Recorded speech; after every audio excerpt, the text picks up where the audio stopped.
Belén Esteves es doctora en química y trabaja en biosíntesis de nanopartículas de plata con actividad antimicrobiana. ¿Qué es eso? Escuchá este episodio de Un podcast de ciencia. Un podcast de ciencia.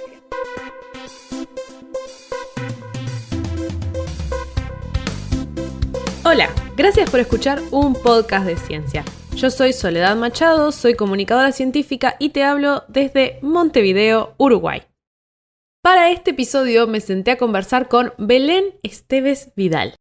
Belén es bioquímica clínica y flamante doctora en química.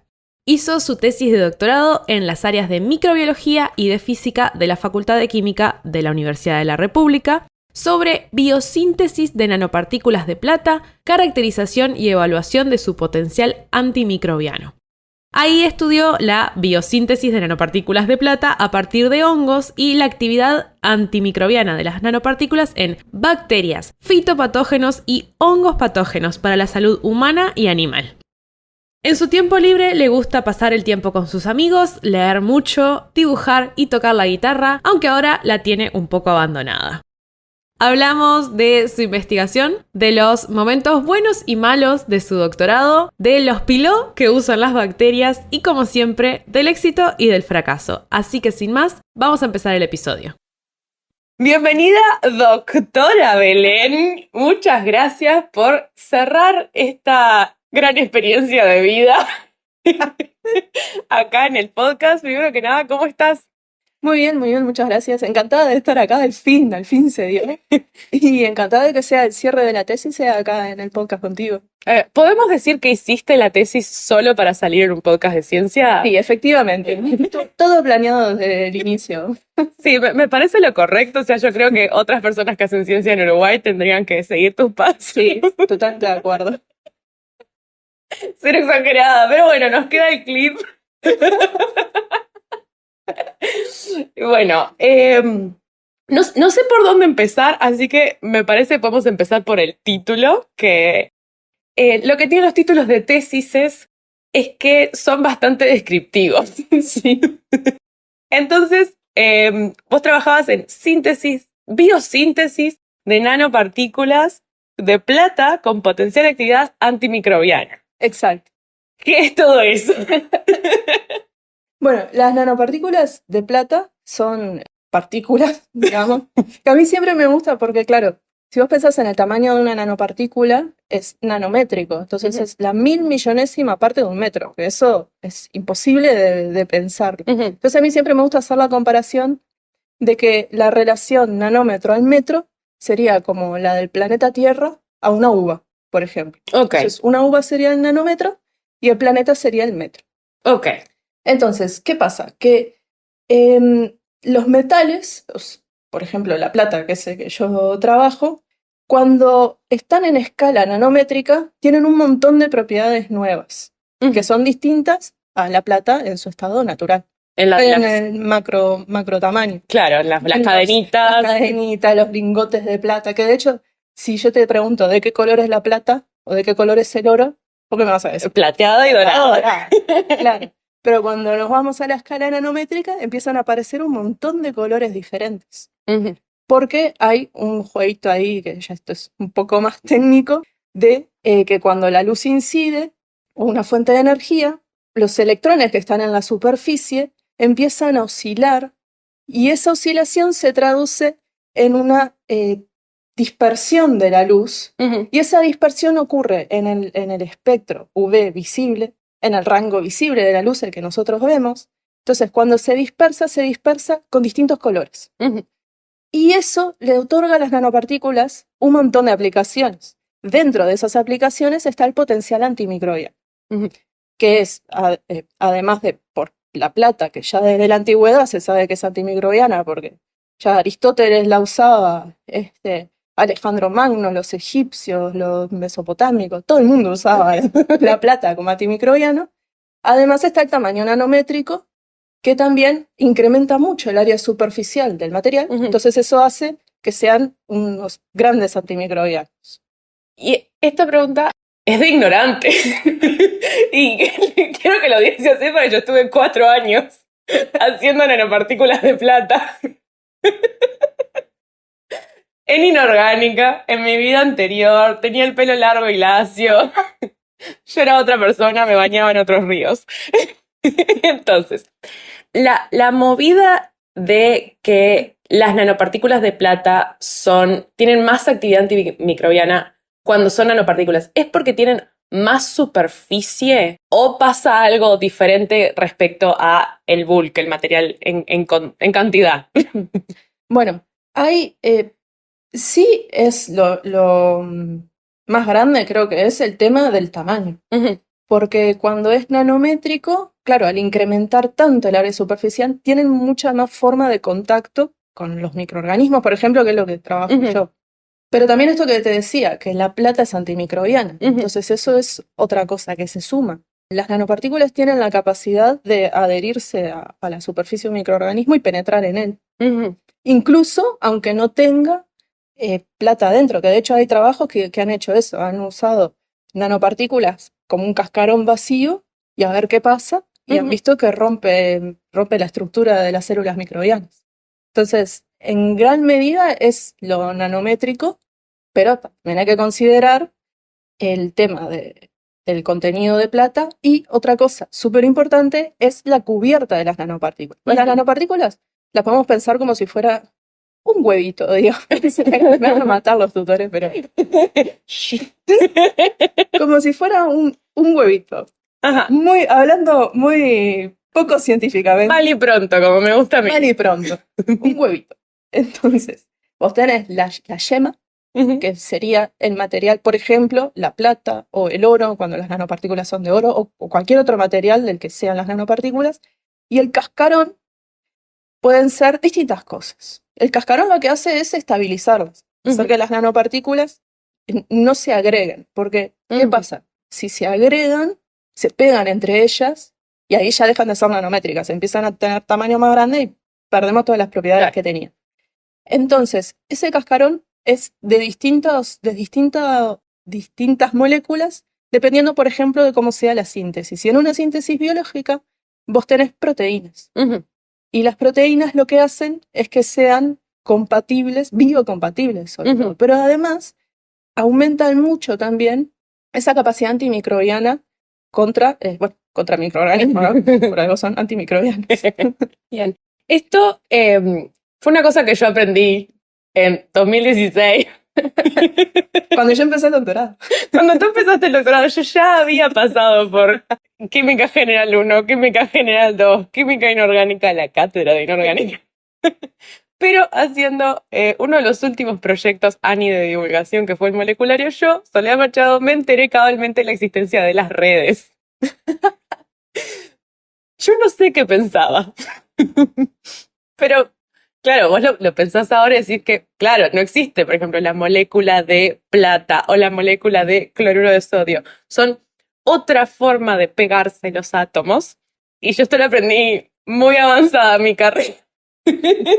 Y me da un poco de vergüenza, pero no me da tanta vergüenza porque me hace sentir en comunidad con un montón de gente. Sí, totalmente.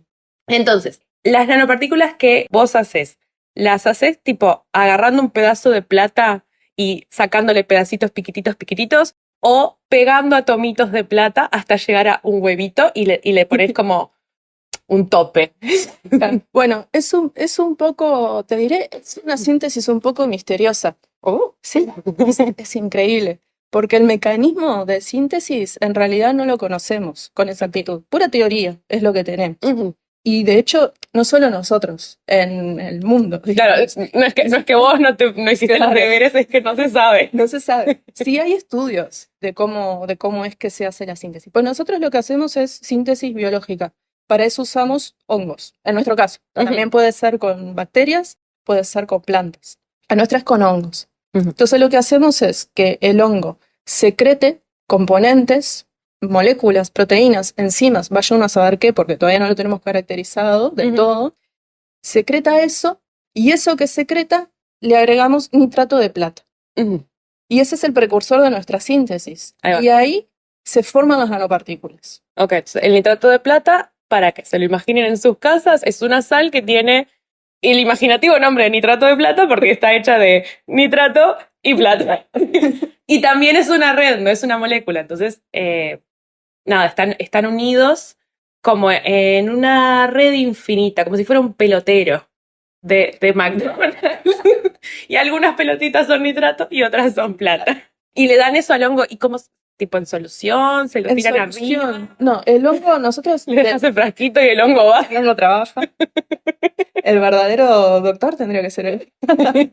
No, claro, nosotros lo que hacemos es, una vez que el hongo secreta eso, lo sacamos. El hongo lo sacamos. Todo lo que es célula, lo retiramos. Nos quedamos solo con lo que secretó.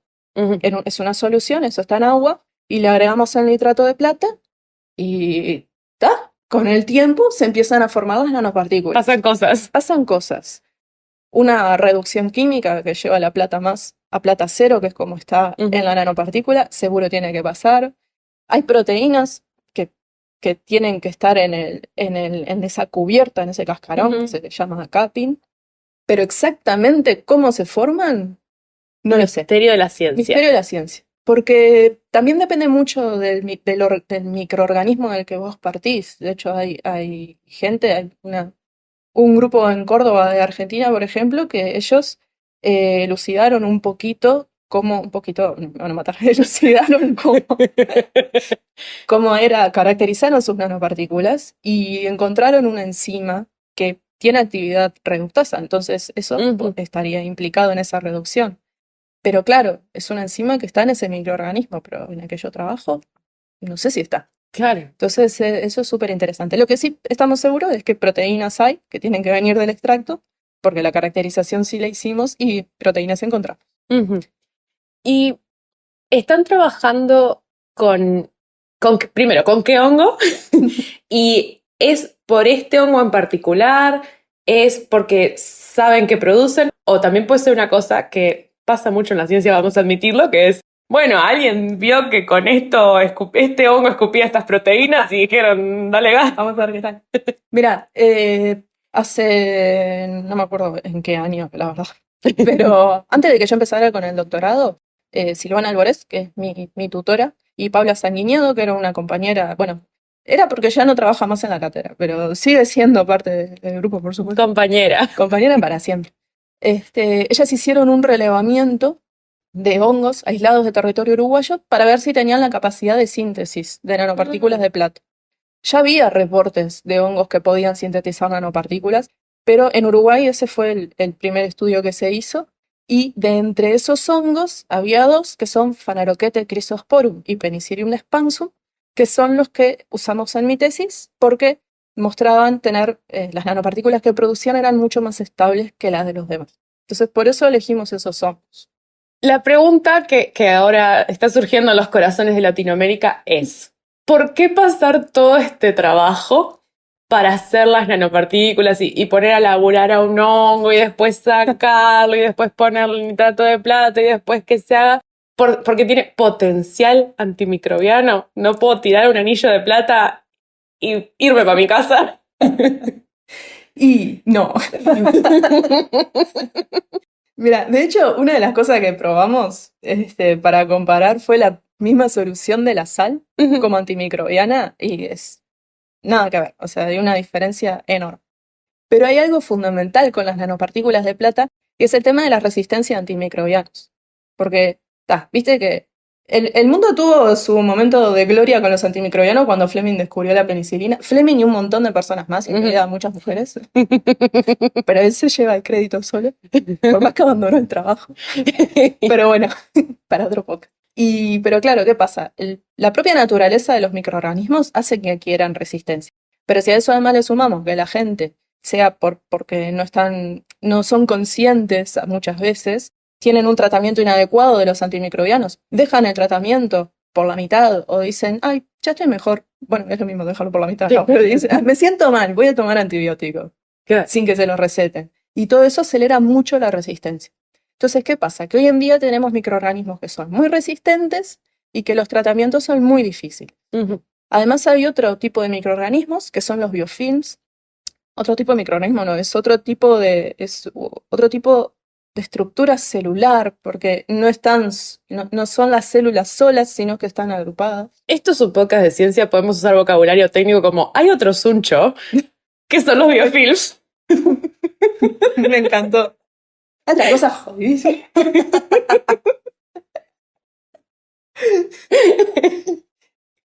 Recapitulando. Sí. Además de los microorganismos como células solas, también se agrupan, porque ellos son así, porque civilización, viste, de microorganismos prácticamente, se juntan en una comunidad y eso ya te complica la vida, porque están muy pegados unos a los otros, se transfiere el material genético súper fácil, entonces aumenta todavía más la resistencia y además producen como una matriz de sustancias poliméricas extracelulares, se llama, que básicamente es como una barrera que está cubriendo toda la estructura del biofilm y eso hace que no pueda penetrar nada. Es como un pilobacteriano. Un pilobacteriano, me encantó, exacto. Sí. De nuevo, el vocabulario técnico que caracteriza este podcast. Yo siempre me los imagino como, ¿viste las películas estas de guerra que van todos los soldados con los escudos y de repente dicen, vienen las flechas y se ponen los escudos así como... Tipo Asterix. Sí, tal cual. Entonces, todo eso es contraproblemático. Y es muy difícil. Y hay antibióticos que prácticamente ya no se pueden utilizar por eso. Y después tenés el problema de los hongos, para los que hay muy poca investigación. Hay muy pocos fármacos que se usen. Salió uno nuevo hace poco, pero realmente son muy poquitos. De hecho, la Organización Mundial de la Salud también tiene una lista de prioridades de bacterias y hongos, y muchos de los que nosotros probamos con estas nanopartículas son de prioridad alta y crítica para el desarrollo de antimicrobianos. Entonces las nanopartículas de plata ahí tienen un potencial enorme en biofilms y en células planctónicas, que es cuando no están en biofilms.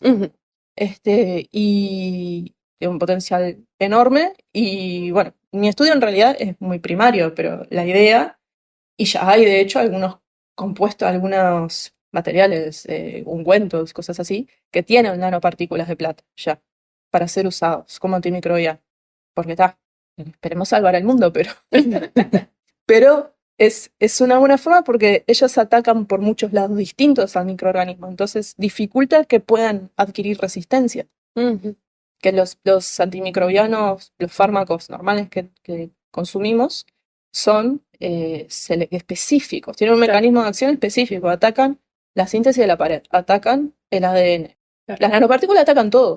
Claro, entonces en el momento que una bacteria, digamos, aprende o consigue un ADN que le permite decir, bueno, vos me atacabas la pared, yo ahora tengo una pared más fuerte o tengo una pared diferente, que tu taladro no entra. Exacto. Y ahí generan la resistencia. Pero en la nanopartícula de plata es una bomba nuclear. Por todo lado, es como una bomba nuclear, exacto. Y aún así se han visto microorganismos que tienen resistencia. Porque ellos son así. La vida encuentra un camino. La vida encuentra siempre encuentra el camino. Bien, entonces, en tu doctorado tenías a un hongo laburando para hacer cosas para ser el cascarón de este huevito que son las nanopartículas de plata. ¿Y en qué los probaste? O sea, ¿llegaste a probar en microorganismos para ver la actividad? ¿O fue más, bueno, pudimos sintetizarlas, las caracterizamos y después hicimos una prueba súper estándar y me fui para mi casa con con 2 letras más en mi nombre? Bueno, 3. Tres. Punto. No, los probamos contra un montón de microorganismos. Los más, desde salud humana, no te los voy a nombrar todos, pero porque son 1 millón. También contra unas salmonelas, que yo supongo que es una de las más conocidas, unas salmonelas resistentes a muchos antimicrobianos, que fueron aisladas de terneros uruguayos. Las probamos también contra biofilms, contra biofilms de levaduras y de bacterias. Vimos si era capaz de erradicar los biofilms una vez que ya estaban formados y también de evitar que se formaran biofilms. Bien. Y también lo evaluamos contra hongos. Entonces, abarcamos microorganismos que eran de importancia para los seres humanos, para los animales y para el área agroalimentaria, digamos. Y la verdad que tuvimos resultados espectaculares. Tenían mucho potencial, muchísimo. Tienen mucho potencial antimicrobiano, mucha actividad. Y después lo que hicimos es con la estrella de mi tesis, que es el microscopio Raman confocal, buenísimo, investigar el mecanismo de acción de las nanopartículas. Ver la interacción de las nanopartículas con los microorganismos. ¿Qué bandas? Bueno, son bandas, porque la microscopía Raman confocal obtenemos un espectro que tiene muchas bandas. Que, para que se lo imaginen, es como cuando te hacen un electrocardiograma, si te lo apretaran todo. Si el electrocardiograma que mide, no sé, 1 metro, te lo apretaran en 20 centímetros, más o menos así se ve un Raman. Ahí está. Y hay gente que sabe, entonces te mira las rayas y dice, oh, esto claramente es que la muestra estaba mojada. Esto es que hay, no sé, enlaces nitrógeno, hidrógeno. Yo hice orgánica 104 y no sé cómo la salvé. Pero es eso, es como que vos mirás unas rayas y ahí te iluminás. Exacto. Y decís, acá claramente hay... Te iluminás 2 puntos, le des 1 millón de papers para ver qué son esas bandas que aparecen ahí. Pero sí, básicamente es eso, tal cual. Y claro, hicimos de por ejemplo, una bacteria sin nanopartículas y la misma con nanopartículas, a ver qué pasaba, qué diferencias había. Entonces así llegamos a proponer distintos mecanismos de acción para las nanopartículas. Y eso está buenísimo también, porque los mecanismos de acción pasa lo mismo que con la síntesis. Están un poquito más estudiados ahora, pero tampoco es que se supiera mucho. Entonces, claro, con eso, bueno, vamos a meterle a esto a ver qué pasa acá. Porque también eso, en cierta medida, a vos te permite luego pensar, por ejemplo, suponete, si ataca X componente, decir, bueno, capaz que podemos hacer una sinergia de esta nanopartícula con tal antibiótico que ataca lo mismo. Entonces, aumentar la capacidad antimicrobiana. Y ahí disminuirían las chances de que generen resistencia. O en realidad te ayuda, es aprovecharlo un poco más. Es aprovecharlo un poco más, mucho en los biofilms, por ejemplo, porque vos podés romper ese piloto y hacer que el antimicrobiano entre al biofilm y ataque. Y también te ayuda mucho a algo muy importante, que es disminuir un poco más las dosis de nanopartículas que tenés que usar. Porque, quieras que no, atacan células, atacan células fúngicas de hongos, que son eucariotas como nosotros. Entonces, la toxicidad es un factor a tener en cuenta. Entonces, bajar la dosis es bueno. Claro. Igual yo estudié la toxicidad de mis nanopartículas y son maravillosas. Muy poco tóxicas. Entonces, muy poco tóxicas. Así que ese fue un gran resultado. No te crea que puede que procesar esos resultados al final de la tesis un poquito, por favor, que no sean tóxicas. Sí. Siempre se le puede cambiar la aplicación igual. Pero puede pasar puede pasar que sean tóxicas. O sea, y que estudies algo muchos años y después digas, no sirvió. ¿No sirvió o hay que cambiar el enfoque? Porque yo ya tenía previsto, si son tóxicas en células humanas, vamos a proteger el patrimonio. Sí. Es cambiar el enfoque, ¿no? Me parece un planazo. Y vos empezaste en 2016. En 2016. Estamos en 2024. 8 años. Sí. Una pandemia en el medio. Una pandemia en el medio. Hiciste un montón de cosas, pero ¿cómo te mantuviste viva y en la academia? Bueno, eso tengo que agradecer, parece que estoy hablando de Oscar. Tengo que agradecerle a los patrocinadores oficiales del posgrado. Por supuesto, Silvana Alvarez, que fue mi tutora por la parte de microbiología. Después fue Ricardo Facio. Después no fueron los dos al mismo tiempo, pero Ricardo Facio por la parte de física. Pero yo siempre tuve cargo en microbiología. Al principio con proyectos de Silvana. Después, hace muy poco, yo no me acuerdo cuánto, en el 2022, creo, por ahí, tuve un grado 1 presupuestado de la cátedra. Pero siempre, previo a eso, siempre fueron proyectos. Cuando Silvana no tenía un proyecto, por un proyecto de extensión con otra gente. Entonces, eso sin duda ya fue una ayuda enorme. O sea, trabajabas en proyectos de investigación y además en tu doctorado. Y en el doctorado, okay. Sí.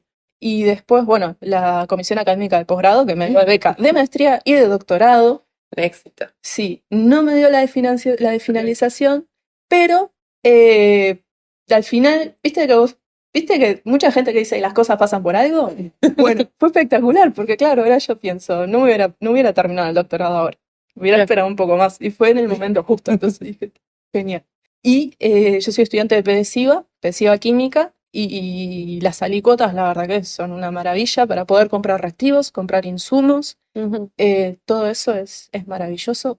Mucho de mi tesis también se enmarcó en proyectos ANI, en proyectos CSIC. Tuve un CSIC iniciación. También lo último de mi doctorado prácticamente fue en un CSIC iniciación. Y claro, ese financiamiento realmente es fundamental para vos poder trabajar con tranquilidad. Así que sí, mucha gente a la que agradecerle. Los patrocinadores. No, y eso está bueno porque lo mismo que decías de Fleming. Fleming no descubrió solo la penicilina, y un doctorado, si bien es un proceso bastante solitario en un montón de cosas, porque al final del día llega un momento que sos vos y la tesis. Tal cual. Igual debo decir. Y un vermú en mi caso. Que yo, esto porque claro, yo te hablo toda la parte económica, ¿no? Pero el apoyo de mis compañeros fue fundamental. Y de hecho en la pandemia yo tuve ahí un problema que a veces se me dificultaba hacer los experimentos, poder estar muchas horas en el laboratorio para hacer los experimentos. Y Paula Sanguinedo, que compañera, y Sofía Rafaeli, las dos, me dieron una mano tremenda, que a veces yo no podía ir y me decían, che, Belén, voy a alargar esto, tengo espacio, ¿te sirve que agregue una de tus muestras? Es así, dale, por favor. Y yo se lo dije ya, esta va a ser como la tercera vez. Pues se lo dije en persona una vez, está en mi tesis y se lo voy a repetir ahora, que mi tesis es de las 3. Sí, pero eso tiene su encanto. Yo creo que hay una cierta dosis de masoquismo. Sí, también. Porque vos decís, ¿por qué estoy haciendo esto? Si llegamos hasta el 2024 sin saber este mecanismo de acción, ¿en qué nos va a cambiar la vida? Podemos aguantar 3 añitos más. Que lo oyen más. Pero hay mucho de pasión y de... Sí. Bueno, a mí algo que me gustó mucho de mi tesis, y al final de todos los resultados que tuve, que de hecho no son los resultados que tuve, sino que yo siempre vi mi tesis, siempre no, ahora, cuando la terminé de escribir, y me di cuenta que mi tesis fue como la puerta de entrada, por decirlo de algún modo, a otras tesis. Es como que optimicé un montón de protocolos, muchísimos protocolos. Y esas son cosas que hoy se están usando. Entonces, para mí es como el mayor logro de la tesis, para mí fue ese, digo. De tanto los resultados, que igual estuvieron buenísimos, pero es eso, es como, ese es mi granito de arena a esta investigación. Y en 2016, eras una joven investigadora, ¿hiciste la maestría y después el doctorado o empezaste en 2016 con la maestría? No, hice el posgrado. Hice el posgrado de química, que fueron hasta la defensa intermedia, y ahí hice el salto ese que te permite ir directo al doctorado. Eso fue lo que hice yo. Ahí va. ¿Te imaginabas que ibas a estar acá? O sea, ¿veías una Belén en el futuro haciendo todo esto? ¿O era como, bueno, yo me voy a meter acá, no sé qué es, todos mis amigos están haciendo un doctorado que es equivalente a tirarse de un puente, yo me voy a tirar de este puente también? De hecho, todos mis amigos están trabajando en industria y yo estoy acá doctorado, porque fue así. Mira, yo entré a hacer el trabajo experimental en microbiología.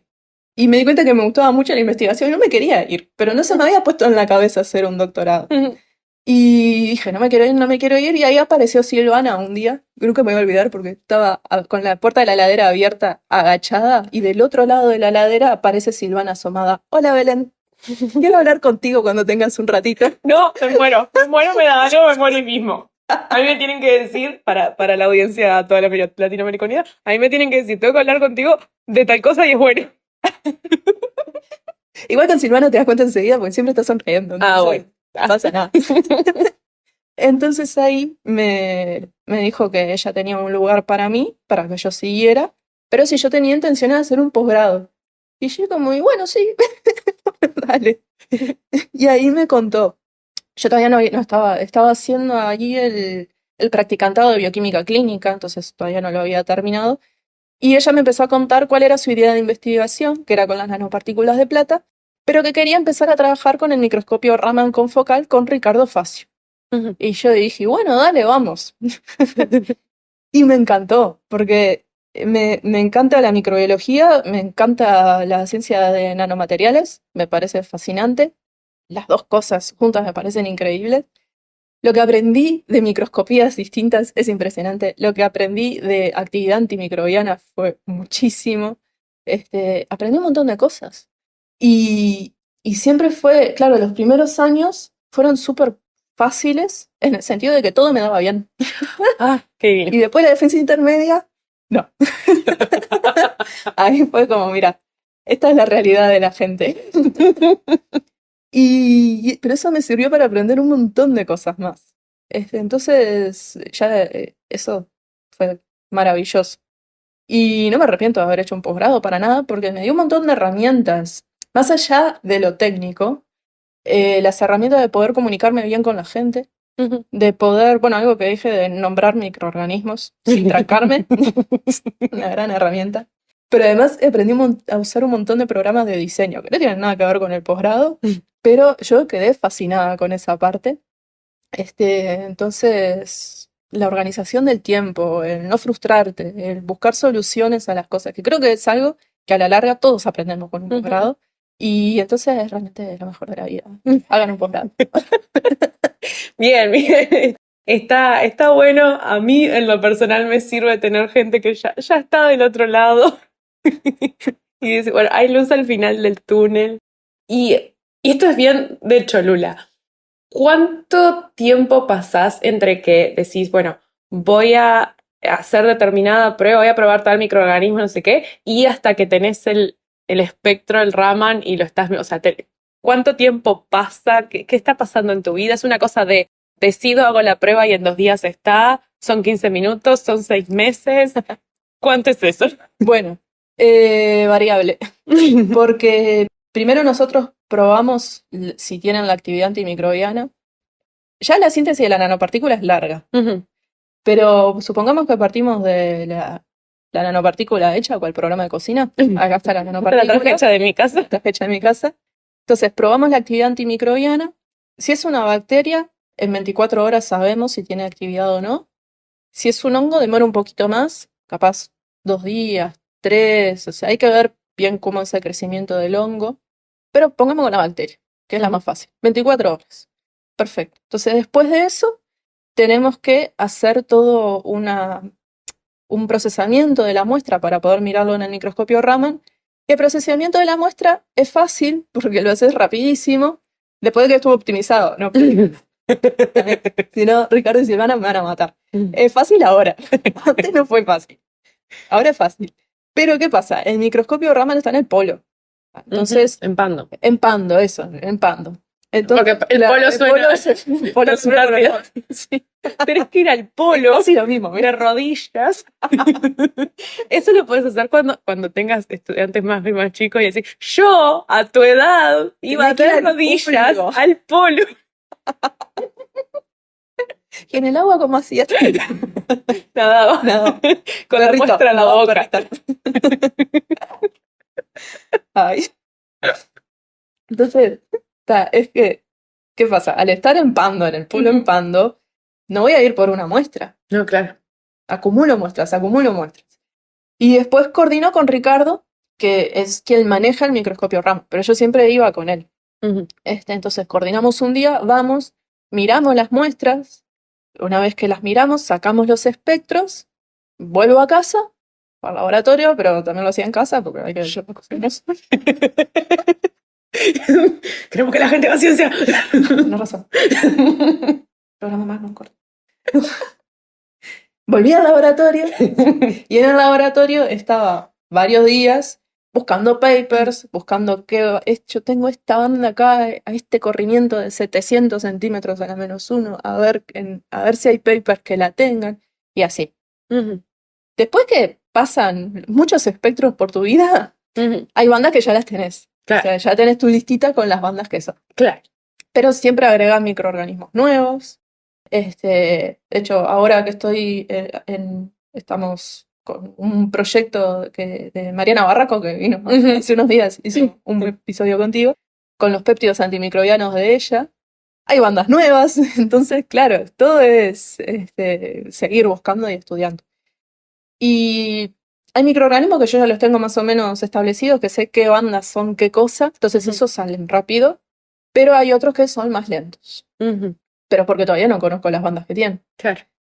Pero yo creo que más o menos desde que voy apando, porque claro, el tema es que varía un poco el que vos tengas la muestra a ir apando. Pero suponete que tenés la muestra y al día siguiente vas apando, y capaz que en los microorganismos que ya sé cómo son, en 3 días los hago. Los otros demoran un poco más. Eso sí. Pero está lindo igual. Ahí va. ¿Y sentís tipo como el momento eureka? ¿Alguna vez te pasó decir, ¡ah! Esta banda es esta banda y esto significa no sé qué? Y no sé, como que tenés el palacio mental de Sherlock que te está explotando la mente. Me pasó cuando estaba escribiendo la tesis, porque claro, todo va muy desordenado cuando vas haciendo las cosas, no haces todo, hoy hago esto, y ahora hago esta técnica, y ahora hago esta otra. Claro. No, es todo al mismo tiempo. Entonces, cuando estaba escribiendo la tesis, y empecé a ver, bueno, a ver si esto tiene estrés oxidativo, si las nanopartículas generan estrés oxidativo, que es uno de los mecanismos de acción, y digo, no. Y a ver en el Raman cómo me dio. ¡Wow! Estas moléculas que tendrían que haberse afectado hacia estrés oxidativo no están afectadas. Tiene sentido, vamos. Ese tipo de cosas. Pero después sí me pasó que con uno de los hongos que estudié, porque también hubieron inconvenientes con eso, pero bueno, logré optimizar un protocolo para hongos. Encontré que las nanopartículas afectaban mucho una molécula que es la misma que afecta uno de los antifúngicos nuevos que hay en el mercado. Entonces eso estuvo buenísimo también. Para mí me lo dejé marcado. Digo, esto hay que ir por acá un poquito más a ver qué pasa. Sí. ¿Qué más? Y ahora que ya llegaste al final de este túnel y te encontrás que hay otro túnel más, ¿tenés idea de qué querés hacer después?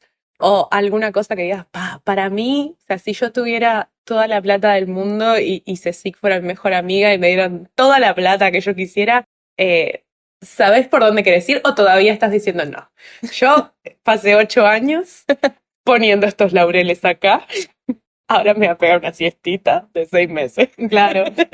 No, a ver, lo que es la investigación en sí, de lo que fue mi tema de doctorado, y las nanopartículas de plata como antimicrobianos, todo eso ya quedó atrás. No lo voy a seguir. Igual yo ahora tengo que publicar un par de papers de la tesis, así que por ese lado sí, sigo escribiendo. Sí, tenía como un montón de ideas de cosas que se podrían hacer, de hecho se podrían hacer con los resultados que tuve, pero seguramente se vayan a hacer, porque Silvana está ahí, sigue. Y nada, yo ahora estoy buscando nuevos rumbos en mi vida. Quizás en la academia, quizás no, en realidad no lo sé. Estoy viendo qué me ofrece, qué oportunidades se me presentan. Bien, me gusta. ¿Y cómo se siente terminar? O sea, estar enfocada 8 años en un proyecto y meterle, y un buen día terminaste y defendiste. Y de última, lo bueno que tiene el doctorado es que tiene como una finalización clara, que tenés un día que vas y te vestís y te presentás y pasás nervios y no sé qué. ¿Cómo es el después? Contame. Para mí hay como 2 cosas. Una es darte cuenta que de todo lo que hiciste y que todo lo que hiciste tiene un final que se junta como un todo y que tiene sentido y que está buenísimo. ¿Viste? Porque eso es algo, creo que general de todos los posgrados. O sea, a veces nosotros decimos, no sé si todo lo que dice sirve para algo. Y sí, sirve. Y después lo otro es que, claro, yo decía, bueno, terminé el doctorado y estoy igual que siempre. Y después digo, bueno, sí, a ver, estoy igual que siempre. Estoy trabajando acá pero no estoy pensando en todo lo que tengo que hacer para el doctorado. Y es una mochila que se va. O sea, está bueno en muchos aspectos.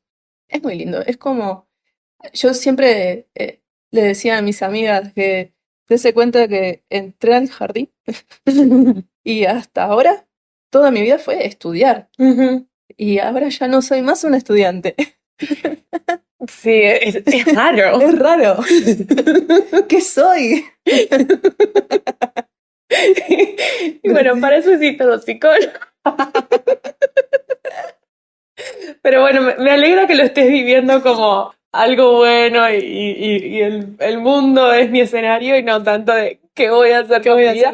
¿Qué es lo que me da un poco de miedo? Porque a mí me pasa lo mismo. Yo entré al jardín y no he salido. Y podría haber salido, tuve la oportunidad cuando terminé la maestría. Podría haber dicho, ya estuvo bien, muchas gracias. Pero arranqué con la pavada de empezar una línea de investigación. Porque de nuevo, sí. ¿Quién me manda? Claro. Pero me gusta ver que hay gente. Sí. A ver, no te voy a mentir, la verdad que la búsqueda de trabajo no está siendo fácil. Pero por suerte tengo un grupo de microbiología muy bonito que me acogieron y ahora voy a estar trabajando con ellos, así que bueno. Bien. Eso está bueno. Y también defendiste la semana pasada. Sí, claro, tampoco me puedo quejar, ¿no? Mi defensa fue hace menos de un mes. Por eso. Pero yo quiero que todo sea ya. Terminada la defensa, me decían listo, aprobado, y afuera alguien de recursos humanos diciéndome listo, te contratamos. Un representante de Manpower, hola. Exacto. ¿Querés venir a trabajar a Sara? No podés, estás sobrecalificada. Aunque quieras. Sí, pero bueno, si alguien me quiere contratar, 0800 Belén. Llamen al 0800 Belén, se comunican con el podcast, nosotros los ponemos en contacto. Llamen al número que aparece en pantalla. En la pantalla de este podcast. En la pantalla de la computadora, de sus computadoras. De su celular. Llamen a un número. Ustedes llamen. Y ustedes ven qué hacen después.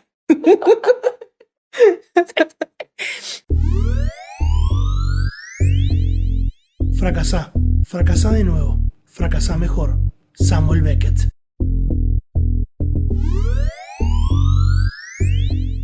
Y esto es como una buena transición a la única y mejor sección de este podcast, que surgió un poco como de una inquietud personal de que yo en 2018, cuando arranqué el podcast, me sentía bastante fracasada porque no me había podido recibir del grado todavía. Yo había entrado jardinera y seguido con mi vida y seguía 11 años después de entrar a la facultad sin tener ningún título ni nada que justificara mi existencia en la academia. Después tuve una psicóloga muy buena que me ayudó a procesar todo eso. Y volqué todos mis traumas en este arte del podcast y esta exploración del éxito y el fracaso, porque es muy fácil sentirse fracasado en la academia, porque te da la impresión, a pesar de que vos los ves sufriendo y llorando, sangre, sudor y lágrimas, te da la impresión de que todo el mundo está haciendo cosas y vos venís atrasada y no te salen y te trancás y no sé qué.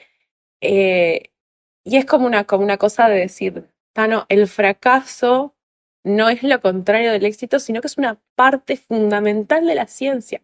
Porque si nosotros ya supiésemos el mecanismo de acción, no estaríamos haciendo experimentos para averiguarlo. No tendría hoy un doctorado. Exactamente. Entonces, es como una parte muy importante de la ciencia y de la vida. Entonces, me gustaría, si nos podés contar alguna historia, pero al final de todo esto es para que yo me sienta mejor, claro, de que otra gente también mete la pata. Entonces, alguna historia de eso, una metida de pata, algún problemita que tuviste, veníamos bien pero pasaron cosas, que terminó en, bueno, no se murió nadie, o ahora sabemos que así no se hace, o incluso a veces un aprendizaje. Claro. Tengo muchas de veníamos bien y pasaron cosas. Porque esto es ciencia viva. Pasan cosas. Pero, a ver, hubieron dos que para mí son maravillosas. Sí. Una es que cuando empezamos a querer usar el microscopio Raman con los hongos, pues los hongos florecen. ¿Qué pasa cuando florece? Que no se ve nada en el espectro. Entonces había que empezar a buscar protocolos y protocolos. Y era una de leer papers que supuestamente hacían microscopio confocal, el Raman confocal con hongos, y repetir esos protocolos y florecía. Digo, pero usted me está tomando el pelo. Sospecho que es que no ponían exactamente todo lo que habían hecho. Hasta que al final encontré uno y sirvió. Lo llevé al ramen, funcionó perfecto. Cuando vamos a preparar las muestras de nuevo, se rompió el microscopio. No. Y se fue de paseíto a Alemania que lo arreglaran y demoró mucho el arreglo. Entonces no me dio el tiempo de hacer nada más en la tesis con los hongos, así que ahí quedó el protocolo optimizado. Y después pasó que cuando volvió de Alemania, ahí va a ser un chiste muy malo, no es para el podcast, te lo hago. Si quieres saber el chiste, 0800 Belén.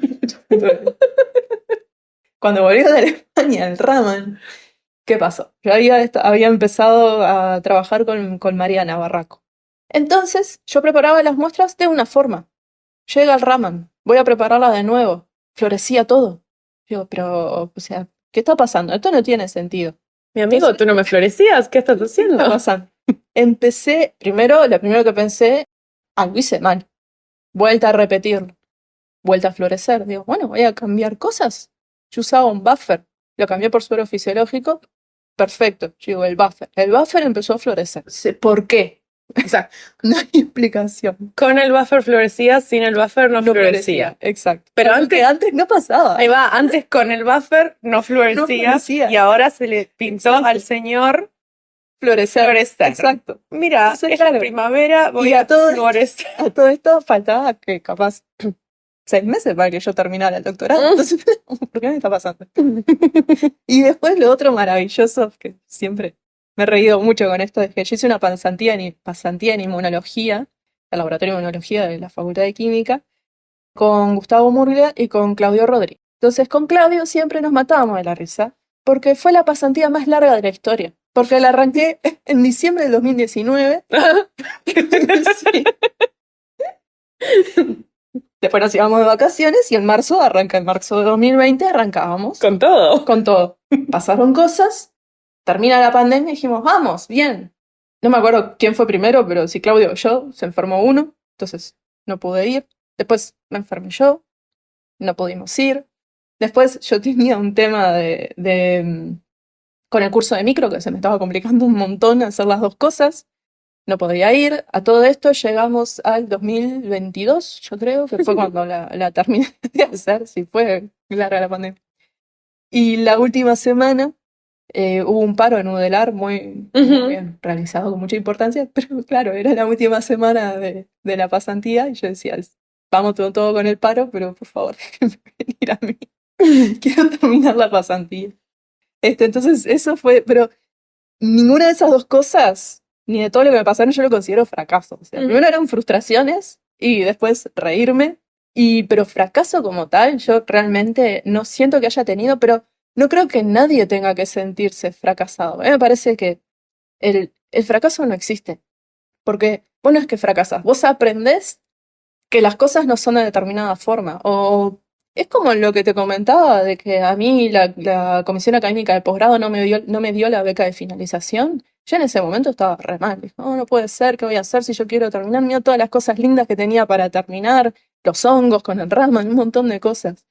Y hoy lo pienso y digo, y fue mejor que no me la diera al final. Entonces, claro, es siempre algo bueno hay. Entonces, fracaso como tal, es muy fea esa palabra, hay que sacarla del diccionario. No, pero sirve para tener estas conversaciones también. ¿Qué me pasó el otro día que estaba pensando, cuando yo estaba por hacer mi maestría, donde yo la quería hacer, que era el Imperial College in London, no me aceptaron por burra, no me dejaban ni aplicar. Pero ni aplicar, era tipo, señora, si usted no tiene un promedio mágico estelar, se guarda su título en el bolsillo y jódase. Pero eso que yo lo viví como un fracaso, porque es tipo, no me dejan ni siquiera decirles, hola, ¿cómo están? Este es mi currículum. Oli. Llevó a que terminé haciendo en un programa mucho mejor para mí en Canadá y los amo y empecé toda esta línea de investigación también. Entonces, lo que en su momento también era un fracaso, tipo, loco, no me recibo más, me llevó 1000 años. Yo lo estaba viviendo como un fracaso. Ahora miro para atrás y mejor porque no hubiese sido un buen programa para mí. Entonces, claro, este podcast no existiría porque también parte de las razones por las cuales decidí hacerlo fue para demostrar habilidad de comunicación para mi aplicación a la maestría. Entonces, si no hubiese sido por eso, capaz que no hacía un podcast y no estábamos acá en este momento de la historia. Exacto. Entonces, esas cosas está bueno y por eso me gusta explorarlo porque nunca es una historia realmente de fracaso. Sí. ¿Será que somos eternos optimistas y no nos ha ganado del todo el cinismo? No, sí, yo creo que va con el tiempo, porque vos al inicio capaz que podés sentirte súper frustrado, súper molesto. A ver, que yo sentía que lo que estaba haciendo muchas veces no tenía sentido, como que no había tenido tantos buenos resultados, que no había hecho tantas cosas. Y claro, después escribí la tesis de 8 años y te das cuenta que sí que hiciste un montón de cosas. Claro. Me parece que eso, por lo menos por lo que me he comunicado con mis compañeros, porque ya defendieron lo que están haciendo el posgrado, es algo que nos pasa a todos. Ujú. Pero está bueno eso, pero en cualquier ámbito de la vida. Es como que fracaso no. Claro. O sea, fracaso porque no te salió una oportunidad que vos querías y van a venir otras. Sí, pero da miedito. Da miedito. También Sí. vamos a decirlo todo, vamos a validar que en el momento sí lo vivís como un fracaso y te sentís mal, porque tampoco el positivismo tóxico. No, hay que vivir los sentimientos. Claro, Si hay que estar triste, hay que estar triste. Si hay que estar enojado, hay que estar enojado. Claro. Hay que vivir los sentimientos. Pasás un par de Pero días. que no te bloquee eso. Claro, ponerlo como en su justa medida, que me parece que es la gracia de tener estas conversaciones, que no las tenemos mucho tampoco. O sea, yo ahora sí, pero porque vamos 52 episodios de podcast, entonces me he sentado con 52 personas Sí. a hablar de esto a lo largo de muchos años.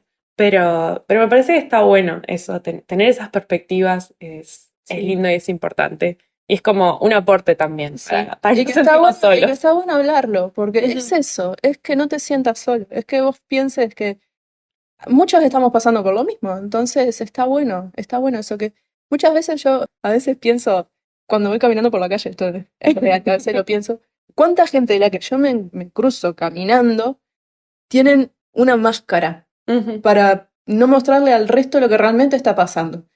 Y eso está bueno, es sacarse esa máscara y hablar. Ujú. Porque no estás solo, nunca estás solo con nada de lo que te pasa. Siempre hay gente que siente lo mismo o que te va a apoyar. Irónicamente tenemos que aprender de las bacterias y hacer nuestros biofilms. Sí.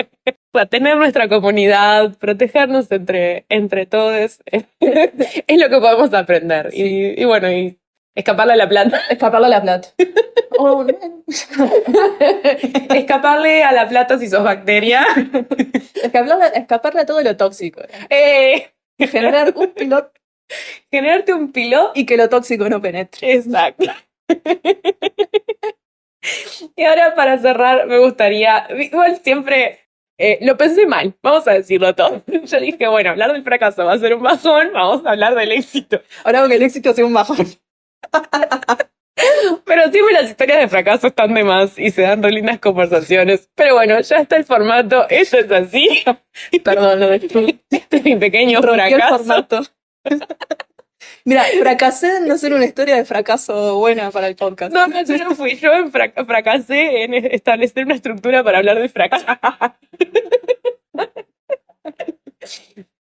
Y me gustaría hablar del éxito, que también es una cosa que se piensa como, hay un objetivo y cuando llegue a esto va a estar mi vida solucionada. Y también es un poquito falso, pero también creo que hay que celebrar los momentos. En eso los doctorados, como decía, tienen lo bueno de que hay una ceremonia, hay una cosa, un momento así que se cierra y nos juntamos colectivamente y tenemos esos espacios. Pero me gustaría que nos cuentes, o bien en qué momento te sentiste científica y dijiste, mamá, llegué, ya está, soy una científica hecha y derecha, o bien, ¿cómo te imaginas que es el éxito para vos o hacia dónde estás caminando ahora? Científica como tal, no sé si hubo un momento de que diga, wow, soy científica. Sin duda, el éxito más grande académicamente fue el terminar el doctorado. Eso fue súper lindo. Después tuve siempre como muchos momentos de, ¿qué más? O sea, lo que hago está bueno y a la gente le gusta. De cuando algún premio a mejor póster, esas cosas. Que hay uno que para mí fue buenísimo, siempre me río de él porque gané una mención especial en un congreso internacional. porque mi póster estaba entre los mejores 500. O sea, hubieron 500 menciones especiales. El mejor premio del mundo. Este es uno de los mejores 500 pósters de este congreso con 600 pósters. Yo creo que después, porque entré a contarlos obviamente, no a contarlos, ¿no? Pero estaban los inscriptos y había como 2.500. Y dije, bueno, está dentro de todo. Bueno, Sí, igual siguen siendo 500 de 2.500. imagínate si quedaste en los 2000, que no son los 500 mejores podcasts. Podcast, dale con po. Pósters. Empieza con po. Y termina con... Entonces, esos son como esos mini momentos de decir, wow, bueno, igual está bueno lo que hago, porque a la gente le interesa, y le interesa cómo lo expreso. Pero después yo siempre, cuando terminé el doctorado, ahí el día de la defensa, cuando estaba defendiendo, y estaba viendo la cantidad de gente que había, no solo de micro, sino de muchas áreas distintas de la facultad, y todos que me daban un cariño inmenso, digo, basta, es esto. Esto es lo que yo quería para mi vida. Sentirme querida, respetada. Y eso es algo hermoso que va mucho más allá de un doctorado y que al final es lo que yo me llevo, porque terminé el doctorado, pero las relaciones no se terminan. Y eso es algo hermoso. El que yo esté caminando por la facultad y de repente alguien me pare para decirme, che, Belén, pero no te vayas de la academia. Eso es tan bonito. Porque es sentir ese cariño que al final es lo que siempre intenté darle yo también a la gente. Por más que a veces te equivocás, porque capaz que no estás en tu mejor día. Y no se equivoca el que no hace. Exacto. Pero es ese sentir que yo intento ser una buena persona con los demás y lo que recibo a cambio es cariño. Y eso es hermoso. Es lo más lindo. ¡Ah, qué lindo! Y ahí terminamos, o sea, ponerle un moño a este. No, queda la otra todavía. Falta el boludato. Pero sí, me parece que esa es como la manera más sana de vivir un proceso tan intenso como este. Sí. Que tiene muchos altibajos, entonces también tener un grupo que te soporta. Soporta no de que te aguanta, soporta de que es tu sostén, de que no permite que vos te caigas.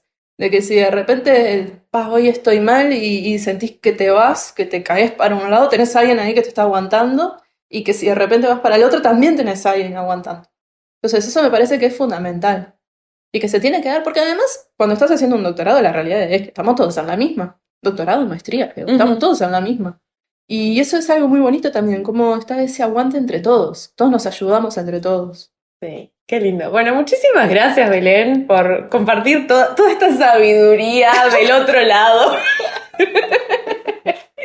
Y bueno, si haces un postdoc, yo te diría que una excelente razón es que después vengas a contarme. Sí, es que es la única razón de entrar a la academia de nuevo. Bueno, no me fui todavía, ¿no? La única razón de continuar en la academia y no es la investigación que me gusta, ¿no? Es venir a un podcast de ciencia, ni la gente. Eso es todo mentira. Va a quedar bien.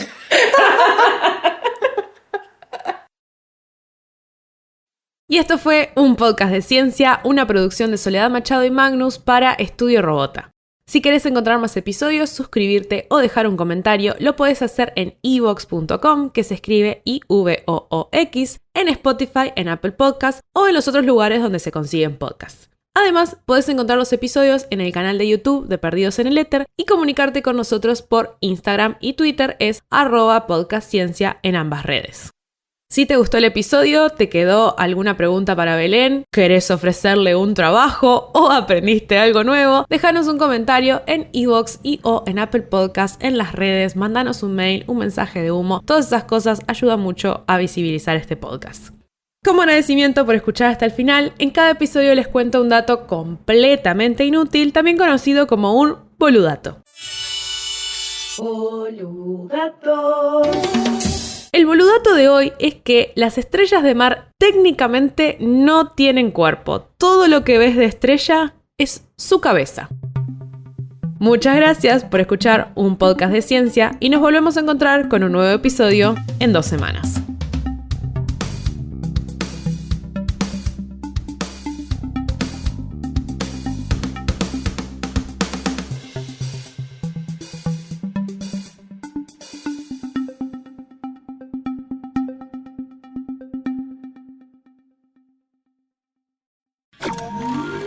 Estudio Robota. Transmisiones para un mundo extraño.